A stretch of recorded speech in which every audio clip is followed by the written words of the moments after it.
லக்னோ அணியின் கேப்டன் ரிஷப் பண்ட் சரியாக விளையாடவில்லை என்றாலும் அணி சிறப்பாக செயல்படுகிறது என்றுதான் சொல்ல வேண்டும். வெளிநாட்டு தொடக்க வீரர்கள் அதிரடியால் லக்னோ அணி ரன்களை குவித்து வருகிறது. கொல்கத்தா மற்றும் லக்னோ அணிகள் மோதிய போட்டியில் டாஸ் வென்ற ரஹனே பவுலிங் தேர்வு செய்தார். லக்னோ அணியின் தொடக்க வீரர்களான Mitchell mass, Eden Markram, Nicholas Pooran இவர்களின் அதிரடியால் லக்னோ அணி முதல்முறையாக அதிகபட்ச ஸ்கோர் பதிவு செய்தது. மிச்சல் மாஸ் 81 ரன்கள், ஈடன் மாக்ரம் 47 ரன்கள், நிக்கோலஸ் பூரன் 87 ரன்கள் எடுத்து 20 ஓவர்களில் 3 விக்கெட் இழப்புக்கு 238 எடுத்தனர்.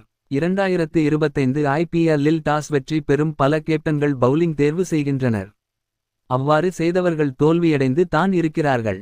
பின்னர் இறங்கிய கொல்கத்தா அணி சுனில் நராயன் 30 ரன்கள், அஜிங்கிய ரஹானே 61 ரன்கள், வெங்கடேஷ் ஐயர் 45 ரன்கள், ரிங்கு சிங் 38 ரன்கள் எடுத்தனர். ரிங்கு சிங் எப்படியும் வெற்றி பெற்று கொடுத்து விடுவார் என்று கொல்கத்தா அணி நம்பினர். கடைசி வரை போராடியும் முடியவில்லை. 20 ஓவர்களில் 234 ரன்கள் மட்டும் எடுத்து 4 ரன்கள் வித்தியாசத்தில் கொல்கத்தா அணி வெற்றி வாய்ப்பை இழந்தது. என்னதான் இருந்தாலும் அணியின் கேப்டன் எவ்வளவு ரன் அடிக்கிறார் என்று தான் பார்ப்பார்கள். ரிஷப் பண்ட் பேட்டில் இருந்து ரன் வராமல் இருப்பது இந்திய அணியில் அவர் நீடிப்பது குறித்து பலரும் விமர்சிக்கிறார்கள்.